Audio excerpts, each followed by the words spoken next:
Okay, Dr. P here again.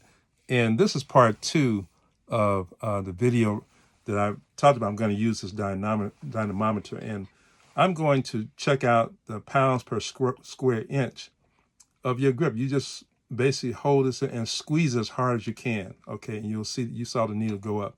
Here mine is 100. It's usually like 120. Okay, and so I take 3 readings, one each hand, right, left hand. Here, same thing as 100, 104. But this is so important because getting this information is vital, almost more vital than your blood pressure in determining all-cause death, cardiovascular death. See, because the heart is a muscle, and the muscles throughout your body are metabolic in nature. And meaning that what they do is they aid in your recovery. They secrete certain amino acids like leucine, isoleucine, arginine, glutamine. Okay, these are certain amino acids, and what they do is they are secreted from the muscle if you have enough muscle. During injury, or especially like people who go to the health club and they over-exercise, or weekend warriors, or people who overdo it. We want them to also check their homocysteine levels, because there's an inflammatory component to damaged tissue. But see, having enough muscle, then your recovery comes with the amino acids that are secreted by the muscles. And so if you're, say you had an incision from surgery, this is what helps you. This is what helps to repair the muscle tissue. Help increase the immune response. So the glutamine, I mean, it's a major factor in the initiation of the immune response. And so when you do that, if you get sick, your muscles help you. And so the muscles are very important. Grip strength. If you take a baby, and you can take a baby and the baby, stick your fingers out like this here, and the baby will grasp this finger and grasp this finger here. You can lift that baby up. They can hold their body weight. The average adult, we can't pick you up. You grab hold of arms or grab hold of something and try to hold yourself up. You can't do it. Your grip strength. You lose that grip strength. You lose about 40% of it. By the time you're 70 or 80 years of age, you've lost about 40% of your grip strength that you had when you was 25, 30 years of age. See, so that's important. It helps to regulate your blood sugar. I wrote some things down that I wanted to go through with you. We talked about the babies, and okay, so we got a lot of this here I got in the last video.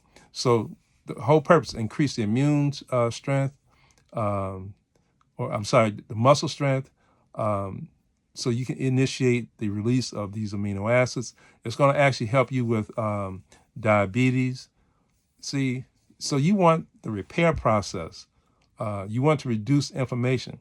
That's the purpose of a lot of these amino acids that are released. There's only a few, but the body does things according to the your environment, what you're doing, where you are, how you work. You know, if you need more heartbeats, or if you need more muscle tissue, or if you need higher circulation, or if you need to cool down, if you need more rest, your body makes the appropriate response to whatever situation that you're in. And it's the most amazing thing. So it's not until you actually go through human dissection, and you don't have to do this as a layperson, or this is what doctors and nurses do, but when you go through dissection, you actually have a greater appreciation of the human body. At least you should. You have a greater appreciation. And you also have a greater appreciation for the Creator, because, you know, you're thinking, I couldn't think of something like this here. You know, when you look at just your eyes, what we call the 6th position of gaze, we just make a circle like this here and ask you, follow this circle. But we're looking up and out, down and in, side to side. Those are nerves that cause you to do that. See, do you have your eyelids? You know, do they open and close like they should? You know, can you make a frown? Can you smile? These are all nerves that are involved there. So that grip strength, That's very important. What happens? If I get a grip strength that's too low, and usually my grip strength will drop off when I go through my annual fast. Sometimes I fast twice a year now. Um, and what happens is if the grip strength is not where I feel it should be, that's when I start to lift weights. So you want to get some sort of resistive exercises. Little dumbbells, use 70, 80, you little 5 to 10 pound dumbbells, 3-pound dumbbells. You will be surprised at what this will do for your body overall, circulation, improve your grip strength. See, that reduces the all-cause mortality rate as far as your life is concerned. You can reduce that. You can minimize that just by doing that. So there's some other things that we can get into, but I just want to say that I'm going to be focusing more on, the 70 to 80 group, working with you. I'm in that age group with you, and I'm just noticing the changes that occur within my body. It looks like it will all hit you at one time. It doesn't do that. It appears that it'll do that. It seems like it does that. But what you do is get the proper testing. Don't over-test. I'm not one that's in favor of some of these. There's certain tests that people do I'm not in favor of. That's another video. I'll talk about that. But making certain evaluations. But there are tests that we can do to determine the function of your organs and non-invasive. Have that done, along with your annual. See, and then you start working there. But what you're going to find is that now you begin to work. And it's going to be hard for many of you who never did anything as far as exercise is concerned. You have to almost move on a daily basis. You may have to have some things at home to help yourself. Not a lot of equipment, just basic things. But you'll see where technology has really, when they talk about they need robots, they need people to move, okay? Now, we'll get into diet. I'll get into veganism, vegetarianism. I'm vegetarian. I'm not one to really negatively talk against any of the different forms of eating that people have, fruitarians, but there are deficiencies in certain ones. And in those deficiencies, we try to make you aware and see if we can find ways in which to augment that. Just like with vegans. Vegans have problems, and vegetarians problems with vitamin B12. You don't have to eat meat, but you do have to do something with your diet to prevent certain deficiencies and diseases associated with those deficiencies. So the other thing that we have a problem with is elimination. This food, or what we call food, what is the biggest problem with it? It stays with you. You don't eliminate it.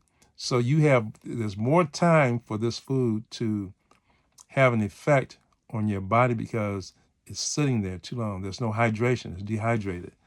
Dehydrated food is at the current time in this video, we're involved in a war. So if we had to stay at home, stay indoors, it's going to hurt the fruitarians, the vegetarians, some vegans, more because they eat fresh. So, but the food that you currently eat, the standard American diet, that is what we would call meals ready to eat. That's military grade food that you use to go from point A to point B. There's no stove, there's no cooking, okay? It has preservatives in it. But that's the way that you eat all the time. And so by the time you reach 70, the body is about to break, and it will break. So we're going to turn things around for you, the 70 to 80-year-old group, and hopefully we can make it into the 80s, and there's another step there. So that's what I'm noticing. And I'm noticing the people who are in that age group, 80s, 90s, centenarians, they have very simplistic ways of living. They don't do a lot of this. They're not at the gyms working out every day. Some people are, because there's certain things that are in these facilities that help them. But people live to 100, 2, 3, 400 years, 1,000 years ago, longer than that. So there were no health clubs, but they did have a way of life, back to nature. So this is where we want to take you. I hope you get something out of it. For my patients who are out there, you come in, make sure I do that test, check your grip strength, okay? It may lead me, some patients, it led me to do the heart rate variability test to check out the heart. The grip strength was kind of weak for their age, and they didn't have spinal injuries from trauma, So these are just people that wasn't even aware of this, so we can find out a lot from that. Okay, I hope this helps. Best in health.